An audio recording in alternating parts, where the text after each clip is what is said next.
Well, good morning, church.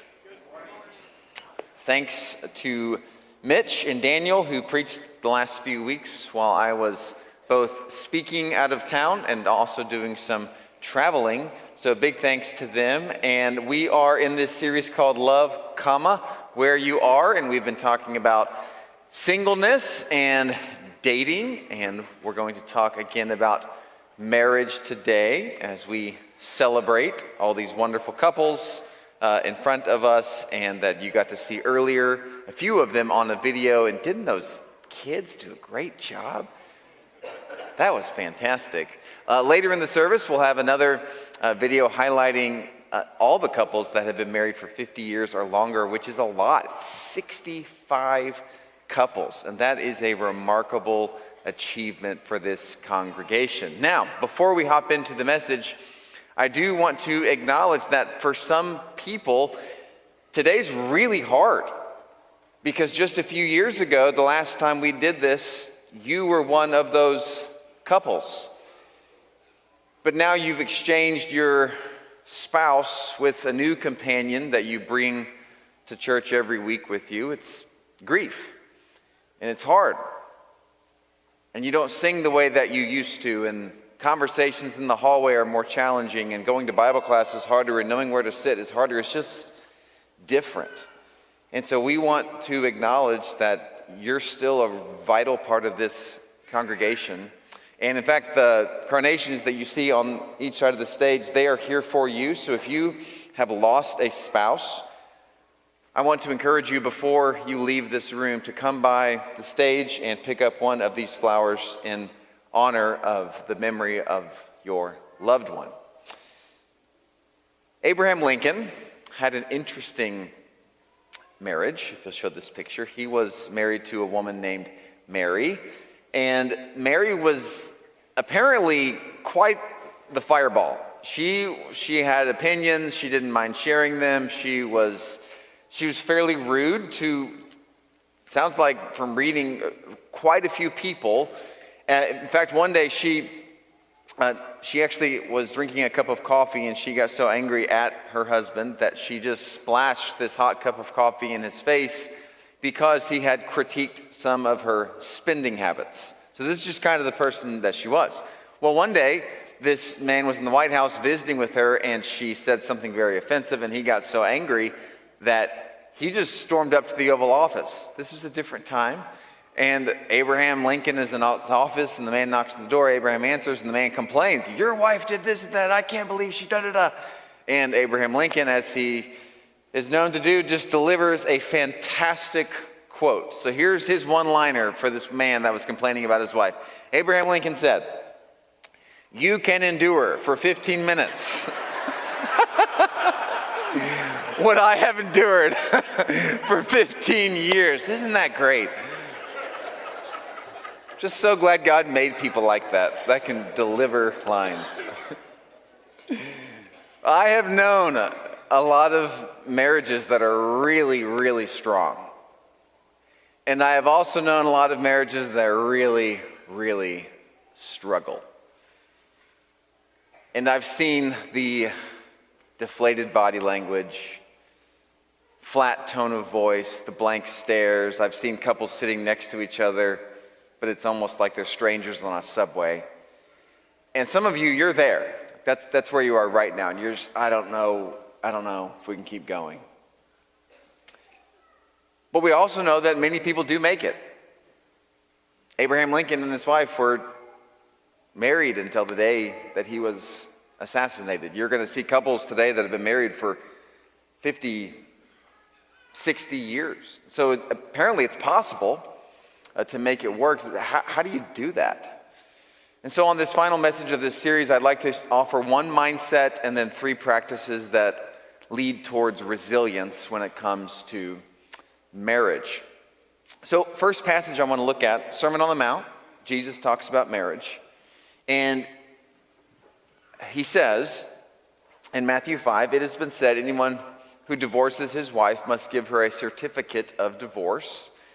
But I tell you that anyone who divorces his wife except for sexual immorality makes her the victim of adultery, and anyone who marries a divorced woman commits adultery.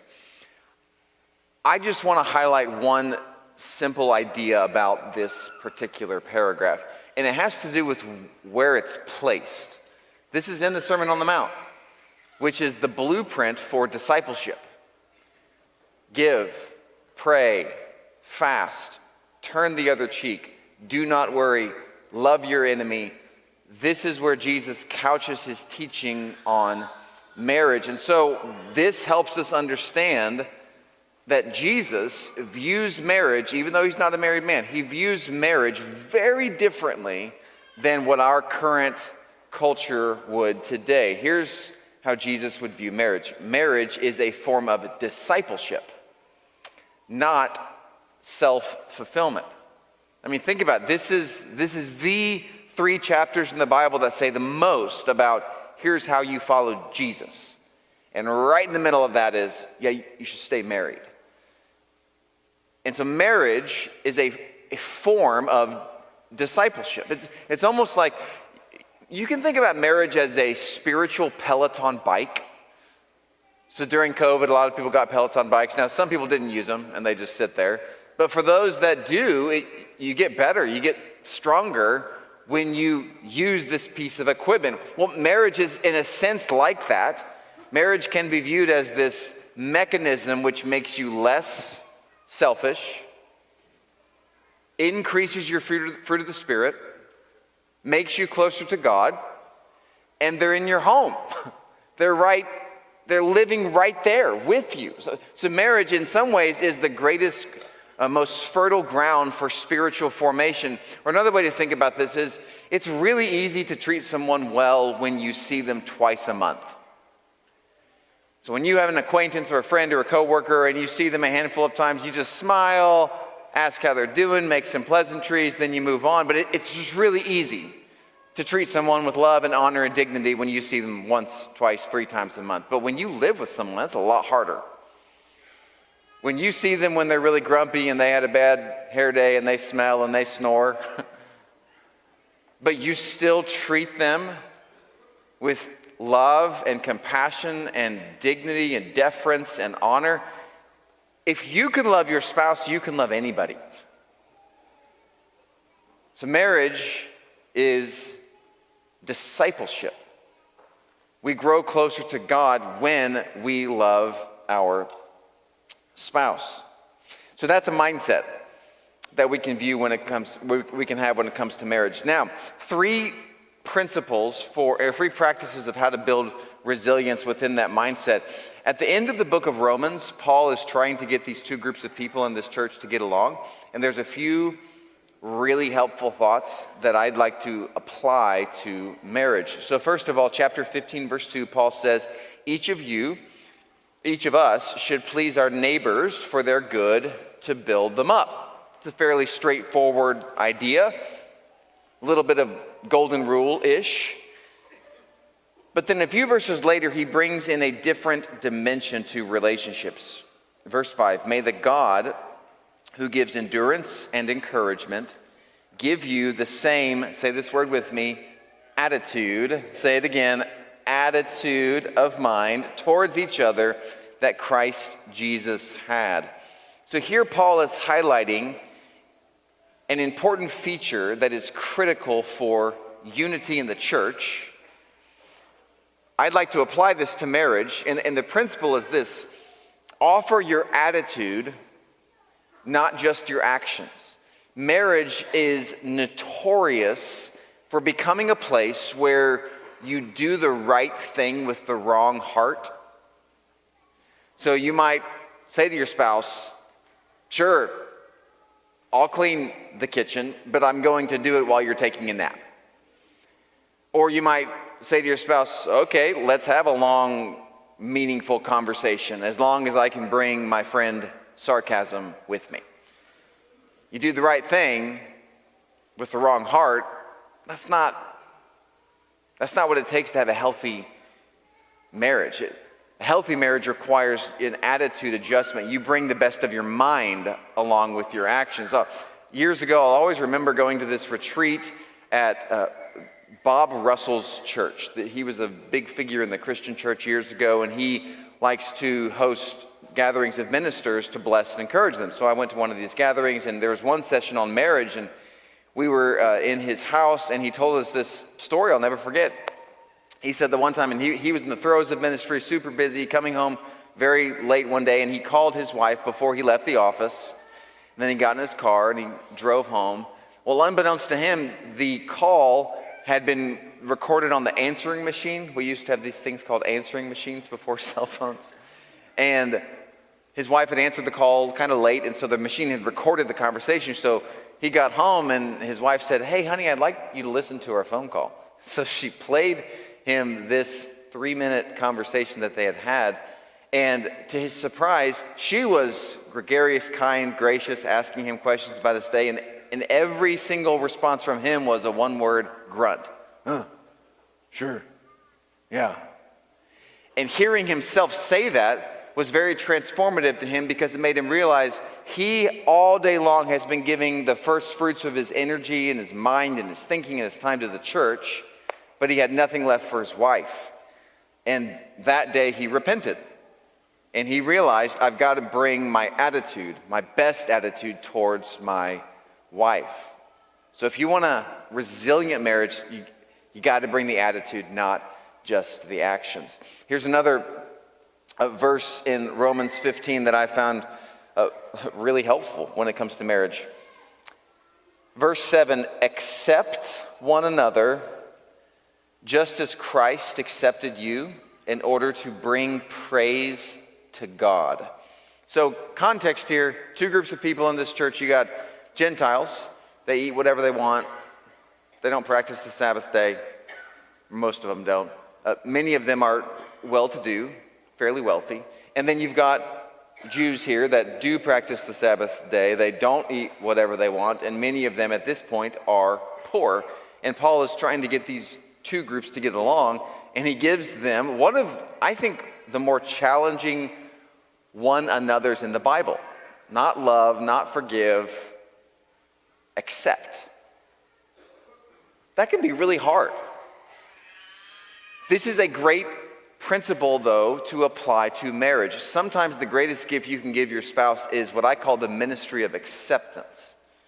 So this is not to say that we would endorse sin or abuse, and it's also not to say that there's not a place for spouses sharpening each other and helping each other grow closer to the Lord. That happens. I mean, my marriage is a testament to that. I'm closer to Jesus because of Mary. But the ministry of acceptance is this gift you give to your spouse that says you don't have to be perfect. And I'm not just waiting around for you to change this or that. I'm going to love you as you are. I mean, the reality is we age, we get older, health changes, bodies change. And so to have a marriage that lasts for a long time, we've got to give each other the gift of acceptance. For example, one area of marriage where this is really important is when it comes to beauty, when it comes to attraction. You might have traveled to a museum before and noticed that women 500-600 years ago were seen as society as beautiful, but the criteria for beauty wasn't necessarily the same. Everybody knows when you look at something whether it's beautiful, but it's very subjective, and this changes both over time, and it also changes even based on what part of the world you're from. There's this really interesting word in India, and it means attraction, or that's the connotation of the word, that this woman is attractive. But when you just transliterate this exact expression into English, it means she has the gait of an elephant. That's just really different. That's not the same. So beauty it's very slippery. I remember a story from this church. There was a man from another country who had been the recipient of some deep love and gifts from a couple here. And so he wrote a thank you note. And in the thank you note, he compared this woman to a horse. Not because he was trying to be mean, but because in that culture, that was a sign of honor. And he had to be coached that, okay, in the States, you don't call a woman a horse. All that to say, beauty is slippery. It ebbs, it flows, it changes. The book of Proverbs has this great line. It's not on the screen, but the author tells us to rejoice in the wife of your youth. He doesn't say rejoice in all women in general. And so there's a way in which, as we get married, we can learn to define beauty simply based on our wife or our husband, and they become the standard even as they age. I quoted this a year ago, but there's this wonderful concept that's been resonating with me from a book I read about 2 years ago by Ron Rolheiser, and he says that most men struggle as they get older with Peter Pan syndrome, which is this insatiable desire to keep going on adventures and keep this boyish charm and just seek adventure after adventure after adventure, and that many women struggle with Tinkerbell syndrome, which is this desire to be perpetually carefree and wrinkle-free and fat-free and just stay young. And his point in that is that Peter Pan and Tinkerbell actually never contribute to society. They don't carry the responsibilities that come with middle age and getting older. And so at some point we have to acknowledge that's an illusion. And we have to embrace the beauty and the gift of aging, both in ourselves and in our spouse. There's another book by Elizabeth Ekstrom. It's called The Gift of Aging. And the premise of her book is that aging is actually a gift, because everybody dies, but not everybody gets to age. And what's the alternative to aging? It's dying young. And so that's the point of her whole book, is that the wrinkles and the changing bodies and even the changing minds and the fading health, it's a sign that we've lived, and we can see it differently as a gift rather than something that we should be pushing against our whole life. And so when it comes to marriage, when you give your spouse the gift of acceptance, what you're doing is you're celebrating who they are rather than idolizing who they were. That's so important. Year after year, decade after decade, that you love your spouse just as they are, not as what they used to be. Gary Thomas, in his book Sacred Marriage, has this great line. He said on the day that he got married to his wife Lisa, he started praying this prayer to the Lord. And the prayer is this: Lord, help me to define beauty by Lisa's body, shape my desires so that I am attracted only to her. It's a wonderful prayer, and he keeps praying that throughout the course of his life, even as she gets older. That's the ministry of acceptance. Here's a third principle to work towards resilience. This is backing up in Romans chapter 12, very famous line. Paul says this: therefore I urge you, brothers and sisters, in view of God's mercy, to offer your bodies as living sacrifices, holy and pleasing to God. This is your true and proper worship. So here, Paul is calling on every member of this house church to embody the sacrificial mentality. I'm laying my life on the line to form it into the likeness of Christ. And so he's just got through in 9 through 11 in this incredibly dense passage talking about the great mercy of God towards Israel. And Paul is saying, because of this grace and because of this mercy, now the vocation of the disciple, of all disciples, is to offer their lives, their minds, their bodies in sacrifice to the Lord. Every man, every woman, every child is to adopt this posture. And so here's how this relates to marriage. Here's the third thing that you can do. Third practice if you want to be married for a really long time. It's very simple. Pursue Christ personally. Everybody is called to this. Every Christian. If you're not a Christian, you're not called to this. If you're a Christian, you are called by God to sacrifice your time, your money, your gifts, your attention, your idols, your personality, all of it.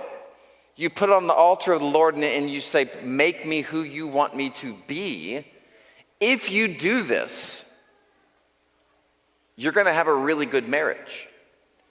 Not because your spouse is amazing, but because you're becoming like Christ. The greatest gift, please dial into this. The greatest gift you can give your spouse is not chocolates on Valentine's Day. It's not flowers. It's not a t-shirt. It's not a tie. It's not a vacation. It's not a car. The greatest gift you can give your spouse is to spend time with Jesus. Because when you spend time with Jesus, you're a different person. My marriage is a testament to this truth. So Mary, the last 2 years, has taken part in this program through one of our sister Church of Christ institutions. And she's been trained to be what's called a spiritual director, which is just a fancy way of saying she's been trained to sit with people and help them discern what God is doing in their life. And so she's gone through this program. It's taken 2 years. She's read 24 books on the subject, and she's had to do quite a bit of time alone, extended time with the Lord, several prayer retreats, several silent retreats. And what's amazing is I remember she came back from one of these. She'd been away for a little while just by herself, a few days of solitude, and she came back, and she's already amazing. But when she had spent that time with God, it's almost like she was an angel. She had so much compassion, so much love, so much patience for my flaws and idiosyncrasies. And what I observed, especially in the next 3-4 days, because by the way, life has this crazy way of knocking us off our mountains. And yes, she came back down to earth, and because life's hard, we're busy. But I'm telling you, in that first 3-4 days after she spent all this time with the Lord, what I noticed is that me, Anna, and Heidi got better because of her. Like she was changing the culture of the household because she had spent time with Jesus. And so the greatest gift you can give your spouse is just to spend time with the Lord, because it changes you. So I know some of you have marriages that's really hard right now, and you've got these patterns of communication that are so locked in stone, and you just don't know what to do. Have hope. Take courage. It is possible to have a really, really long, healthy, wonderful marriage.